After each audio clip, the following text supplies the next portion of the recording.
Howdy there, I'm Billy Frizz and I want you to learn CPR.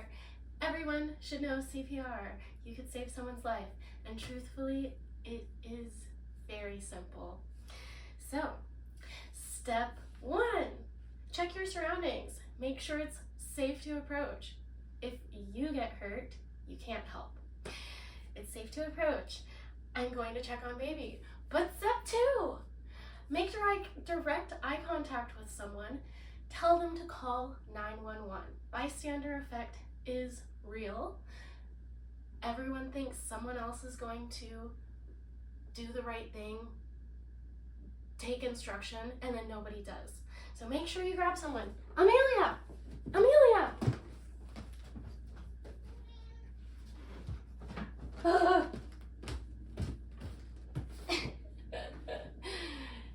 Call 911. Get an AED. Go, go, go, go, go, go.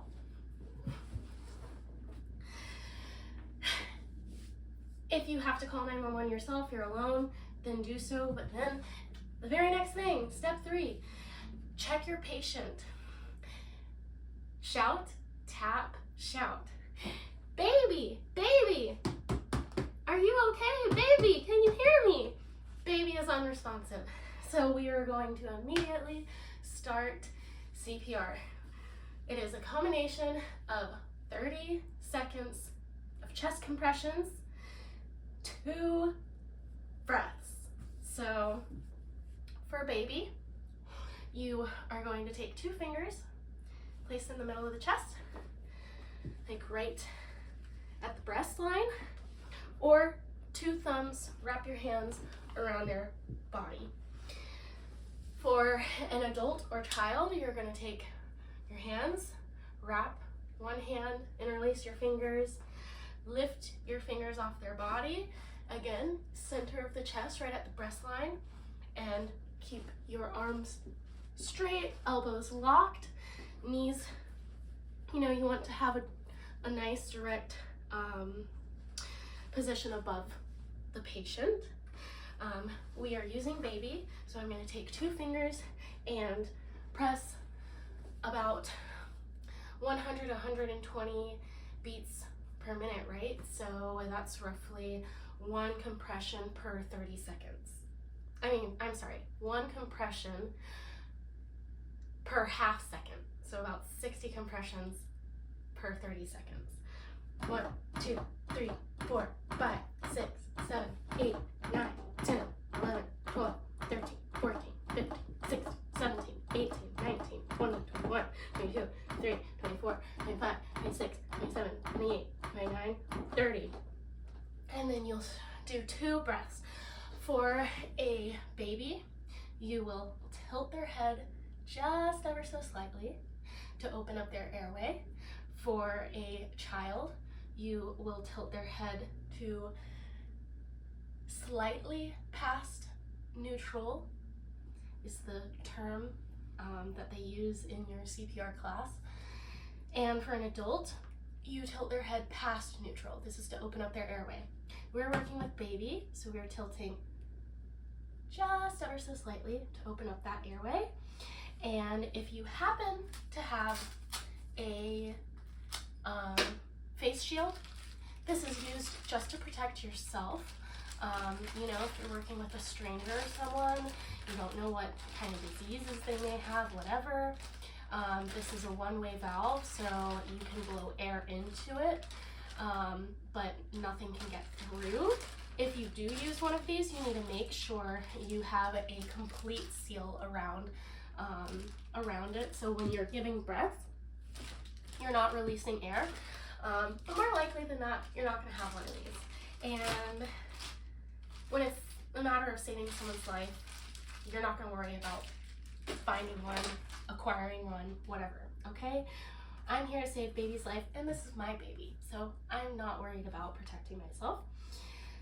Okay, so you're going to take 2 breaths, enough to fill their lungs, and check as you are doing this to see that the chest is raising, and then take a moment in between each so that the chest returns to normal. So 1 breath,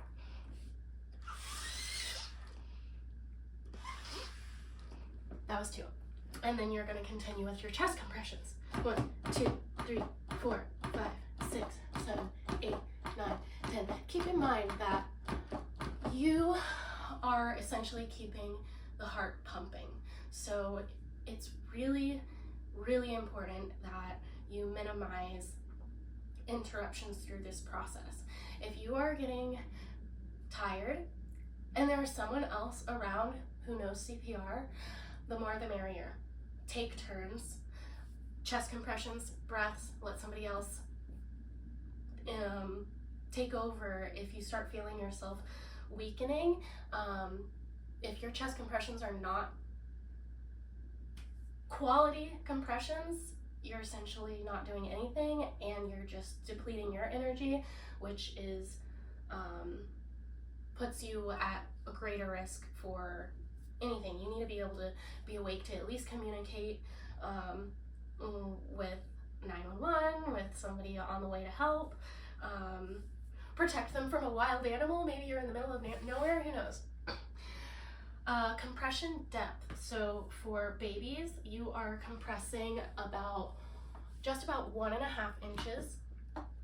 For a child, you're compressing just about 2 inches, and then for an adult, you are compressing at least 2 inches. I highly recommend signing up for a CPR course. You can sign up through American Red Cross. I'm sure there are other resources out there, but it's $30 for the online course, but it's $100 for in-person, and I think hands-on learning is absolutely essential for this. It's a very intimidating process when you first open yourself up to it, first expose yourself to it, but the more practice you get, the more comfortable you get, and then in the moment of emergency, you're not going to be thinking about, oh my gosh, like, am I going to be able to do this? You're just going to do it, right? Cool. So I'm just going to put it all together again so you can see. For baby, we use 2 fingers. I prefer 2 fingers. And nice bent position from above, arms locked straight, elbows locked. 1, 2, 3, 4, 5, 6, 7. 2 breaths. And continue. Oh, but